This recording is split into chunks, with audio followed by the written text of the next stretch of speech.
Hello and welcome to another edition of Tuesday Evening Scratch Basics.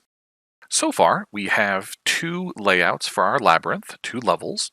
We have a character that can be moved around via the arrow keys.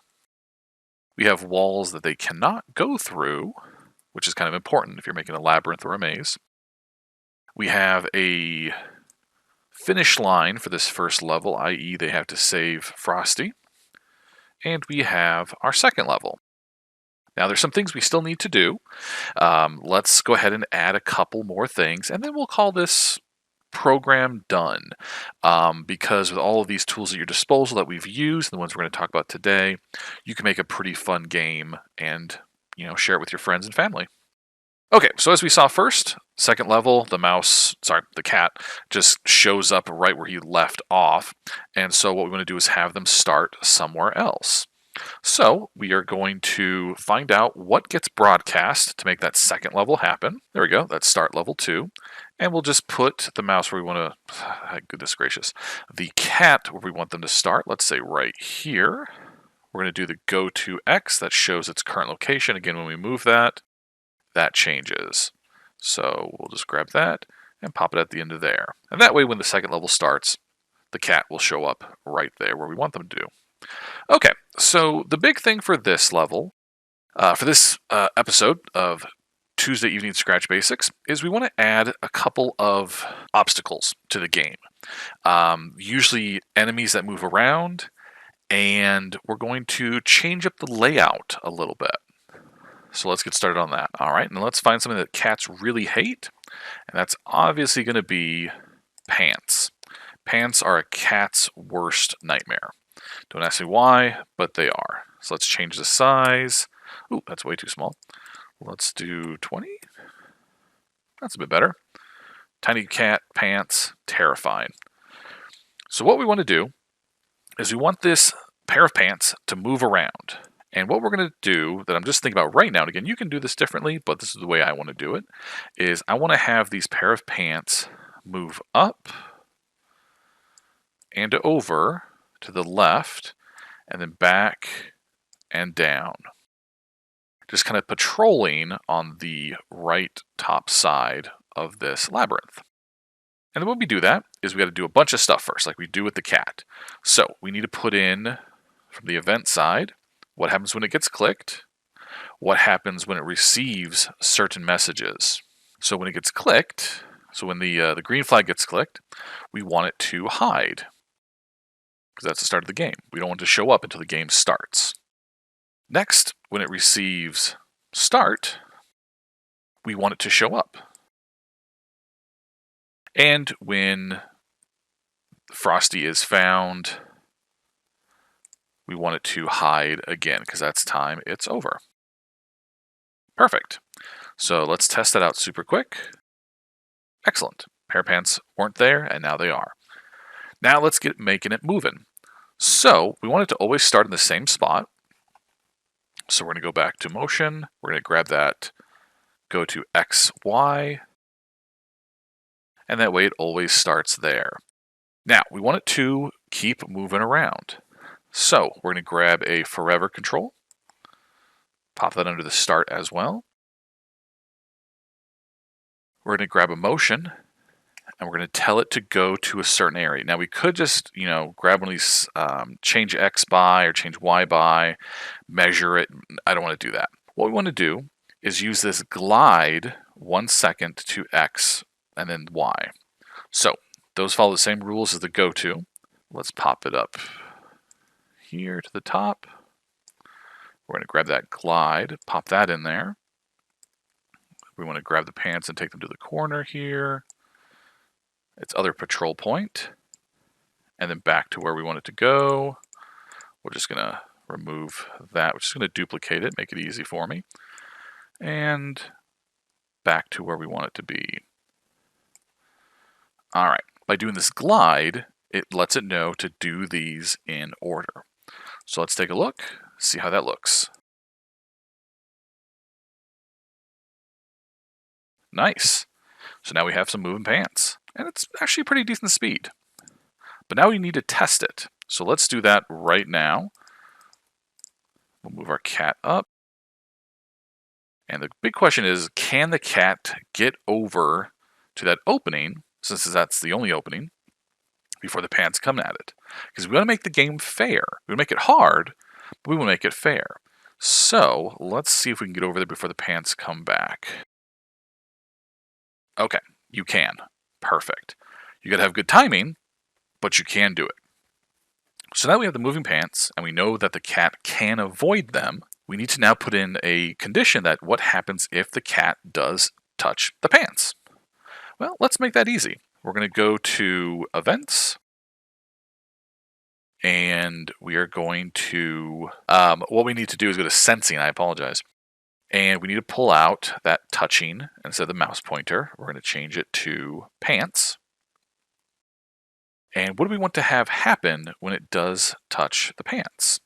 Let's say it goes back to the start. We're not going to worry about game overs right now. Let's just go back to the start. And the start is, the starting position is this -204, y -140. So let's just grab that real quick, duplicate it, pop that down there, reattach that. So again, we've got these two things. And we're going to grab, of course, Control and If Then. So if it's touching pants, it goes back to the start. And we want to put that in a forever statement. And since we already have a nice forever statement right here, let's go ahead and just add it to the bottom. Perfect. Okay. And, of course, let's test that. And we'll just wait right there. Boom. Puts it right back to the start. Excellent. Okay. So that is a moving enemy taken care of. Now, we want to add in some changing layouts. That this labyrinth is not static. It does change about, depending on how much time has taken place.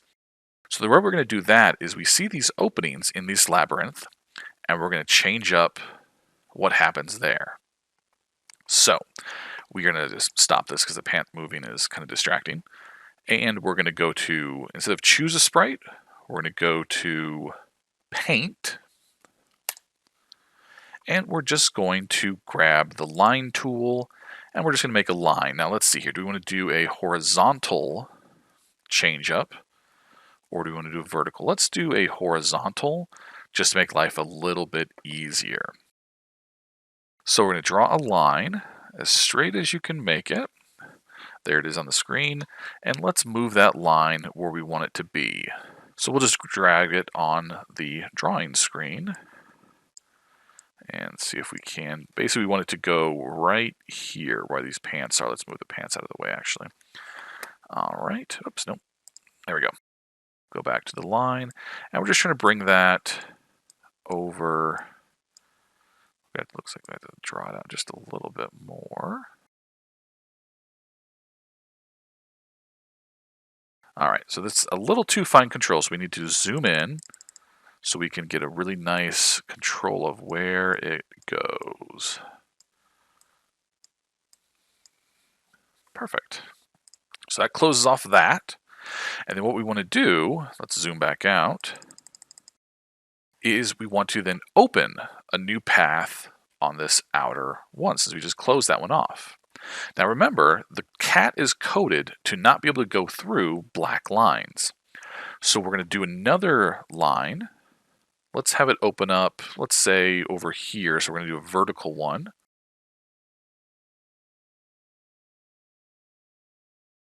There we go, that's pretty straight. Grab the little pointer, grab it.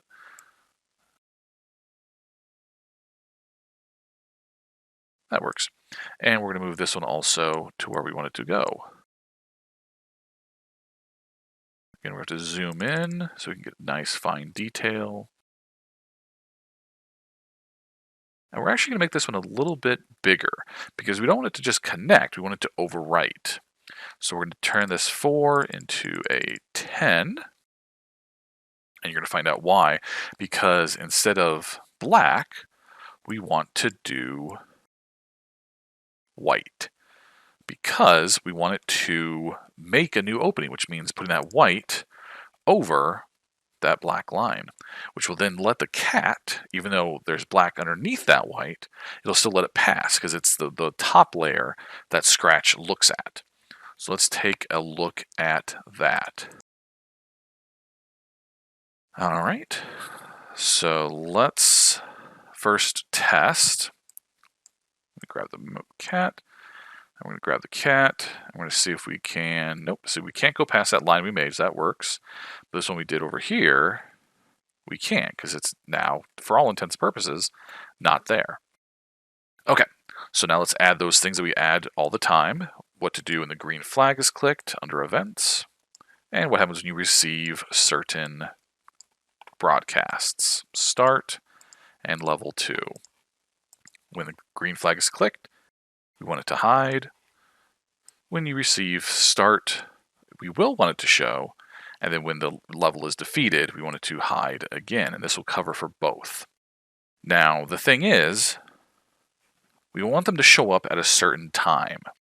So the easiest thing to do is to go back to Control and grab a wait 1 second. Let's change that to 3. Attach that to the start, then attach the show, and let's see what that looks like. So we have the original opening. 3 seconds later, it closes, and that one does that. So let's add a little bit more. How about we make that blink on and off? Now we could do it this way, so that 3 seconds in, it changes, and then 2 seconds later, it switches back. But we want that to be happening all the time. So that's when we throw in a forever command. And let's see what that looks like. Because again, you want to test all the time. Perfect. Okay.